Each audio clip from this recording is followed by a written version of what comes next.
Welcome to Sandwiches of Future History! Yes, it's AI Friday here on Sandwiches of History, where I ask ChatGPT to make me a sandwich recipe. Today's prompt was to write a dairy sandwich recipe that would have been typical of the early 1900s. And so without further ado, may I present the gentleman's herb tea sandwich. So we're to mix together equal parts cream cheese, cottage cheese, chopped herbs. I'm using chive and basil, and honey. Okay, now we have to butter some bread. It is a dairy sandwich after all. And yes, this is the amount of butter it said to use, so.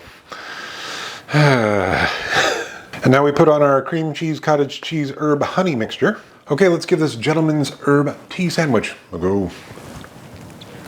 It's pretty rich, but I think the real test needs to be with a little tea. It is good. It is quite rich. I do want to plus it up with one thing though. I know it's going to be odd for a tea sandwich, but I'm going to add some red chili flakes. Okay, let's give this plussed up gentleman's tea sandwich a go. So I'm getting a little bit of the heat from the chili flakes. I'm getting a lot of flavor from the chili flakes, but the heat's not as strong as you might suspect because there's so much dairy in here, and it's going along really well with the honey and the chives and the basil. Okay, so the original gentleman's herb tea sandwich. That was tasty. I can see it working with a little bit thinner spread of it and a little bit thinner bread.